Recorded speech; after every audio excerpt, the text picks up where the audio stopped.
When I was teaching, and even with how many people have been in the classroom, including my 3 mentors? It's probably about half. I don't know if you experienced this. Hopefully you didn't. But even when I had 146 students, I sometimes found teaching lonesome. And so I worried about the volunteers having sometimes hard days with students. And so I worked really hard to create something called a volunteer happiness program, where volunteers would gather for spelling bees, chili cook-offs, singles parties, thumb wrestling tournaments, anything on earth to build community. Because what I worried is that a volunteer would go into a school and a child might have their head slumped over and not feel like writing about whether the progressive era was a success or not that day, and the volunteer would take it personally. And so my hope was that they would run into another volunteer in the hallway, and they would say, "Man, I'm no good at tutoring." And the other volunteer would say, "No, you're good. You have to come back. You have to give that child another chance. Don't give up." And so we worked really hard to create this complete, wonderful interconnectivity between the adults who work at our centers. And the other aspect that happened with the volunteers is that also when I had 146 students, I sometimes forgot that learning was joyful. I don't know if that has ever happened to any of the teachers, that you're so bogged down with an incredible amount of work to do and committee meetings and 1,000 different responsibilities on campus, that I forgot that actually working hard in the act of learning something was really a joyful act. And so the volunteers really taught me that we could have an incredibly good time and work hard at the same time. I'm going to take another sip of water.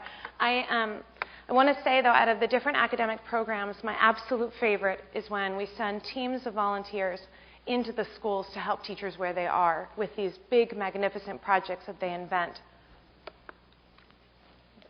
I think one of the reasons I honestly in my heart believe that 826 has been as successful as it is because we work at the teacher's behest. I like to tell people that we make teachers' dreams come true. So it's the teacher's curriculum, it's her ideas, it's her vision for a literary magazine or a book about this or a book about that, or any kind of support that they're looking for. We try and bring in the humans and the resources.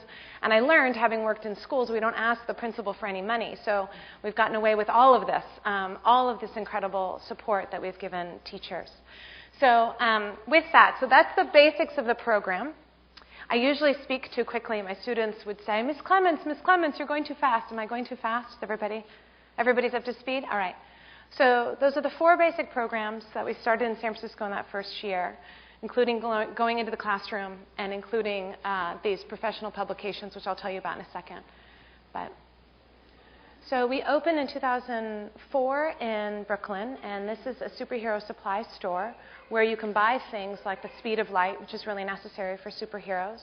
And also you can buy capes, but in order to make sure that your cape fits you well, there's a cape testing area where you can put on your cape and then make sure that it works well for your body and for the speed that you're hoping to access. And that's actually my daughter a couple years ago. That's the 6th.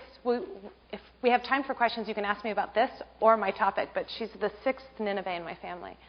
And then, of course, we opened in Ann Arbor, and we also opened in D.C., but we have 2 of 826 founders here, so hopefully you'll get a chance to connect with them. But thanks to Helen and Daniel, we have the Greater Bigfoot Research Institute.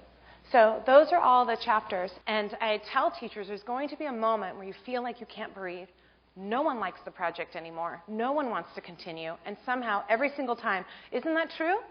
Every single time these awesome students push through that last final part of this humongous process, they meet editors, designers. We welcome them into the editorial part of the process. They make executive decisions about these books, and they really get an apprenticeship-like experience. And here you see we have the student books sitting alongside professional books, and we sell the books all over the country. And I think that we have amazing, amazing results.